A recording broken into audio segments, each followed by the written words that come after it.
This is what is limited knowledge. When you allow this intelligence to take over, it gives you n number of insights. You open a newspaper, it will tell you about a desire. You receive a phone call, it will be a friend telling you about a desire. That's how the beautiful way the universe unfolds in front of you. After this, the most important rule that you have to apply is, see the end result.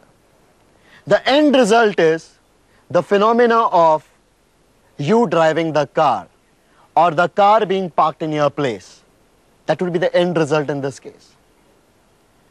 This end result has to be visualized like a snapshot, one clear picture. That's it. Last but not the least, finally pray to the universe and thank the universe, God, existence in advance that your desire has been fulfilled. Such a simple, magical formula to manifest any of your dreams and desires. You could also create something called as a wow effect. What's the wow effect? Very simple effect. You are walking down the lane and you see a fancy limousine. What do you say most of the time? Hey, this limousine is for somebody else. Somebody would have created this limousine by corruption or made money by fraudulent ways. Only such people can buy a limousine. It's not for me. At that time, saying such a stupidity cuts off this limousine out of your life. You don't realize the power of this universe. It does things miraculously to you. Just allow it to create some things for you so that you can truly experience the miracles of life. So next time a limousine goes by, look at the limousine and say, wow, what a beautiful limousine. That's enough. The minute you say, wow, you have clicked the photograph of the limousine into your mind's eye. And like I said, things are created twice. Once it's created in your mind and then in reality. Sometime this limousine can also be yours. The biggest of the big world phenomena happen just by like that. Look at all the success stories around. Do you think that success stories got created just like that? No. The person had thirst. The person had intense desire. The person did not have that at that point of time, but all that he had was an intense desire, a burning desire that this should happen to him. That's it.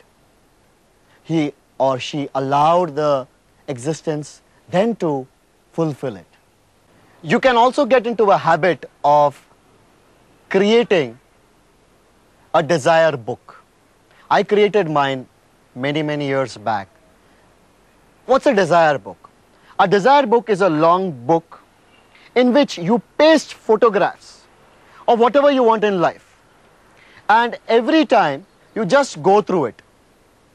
As you go through it, you could experience that wow effect. That's it. You could also have a family desire book where your children, your wife, and other members of a family paste those photographs of things that they want in reality. How simple a tool. Just keep going through it and keep manifesting those things into your real life. Looking back into my life, I had absolutely no money at that point of time, and many things came in a miraculous way in my life. It's so beautiful, it's so fascinating. An interesting experiment was done. A farmer took 2 plants, and to one plant he had an intention, and every day he spoke to it, had a desire that this plant grow really strong and bear the most wonderful fruits. The other plant he left it in its natural course. You know what happened? The plant where he had a desire and intention that it give the most sweetest of fruits really started giving him the sweetest of fruits. Even plants understand the power of intention. If we even inculcate a habit in us of an intention, what happens in the intention? The minute you have an intention, the energy comes and takes it over and fulfills it to make it happen. Simple phenomena. We should also get into a habit of seeing the end result on a day-to-day basis. When I write my morning diary of to-do list, I visualize the end picture or the end result. That's it. And I see how the things really go towards making that happen. Please understand, as a human being, desire for richness, desire for materialistic benefits, because if materialistic benefits are being created right around the world, why should it not be a part of you? Why should it not be a part for your own family? I would like to end it with a wonderful story. A person was taken towards heaven and he was shown heaven symbolically. As he kept traveling from one room to the other, he saw a big, vast godown in which whatever things were available in the city was available there. And I was wondering, my God, even gods use my city's products?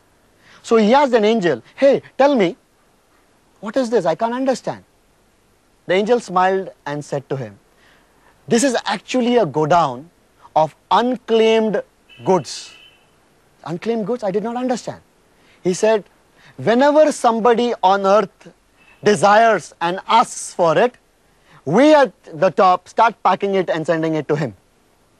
But by the time that thing is coming to him or her, he loses hope that he might not get it.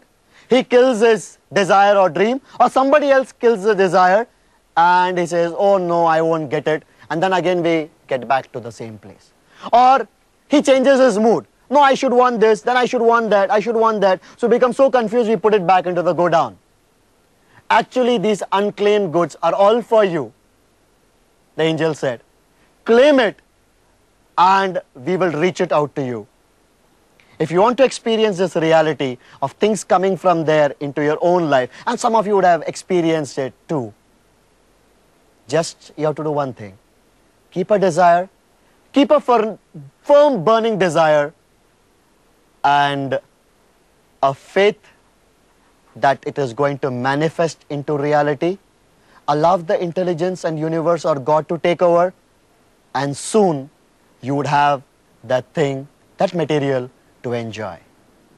If you want to become rich and prosperous, do connect with us. It's the Money Workshop, post box number 194, GPO, Pune 1. Do email us at info@themoneyworkshop.com. Check out our website www.themoneyworkshop.com.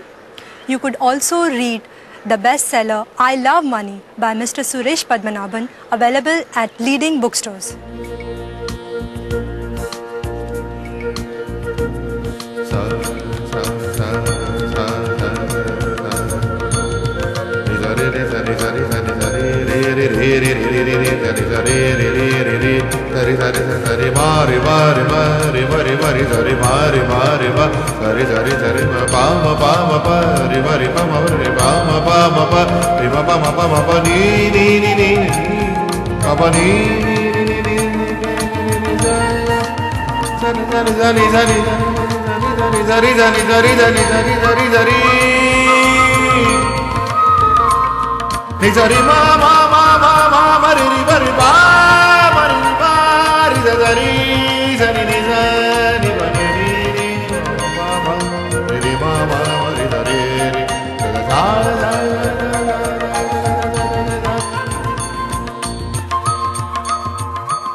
Mama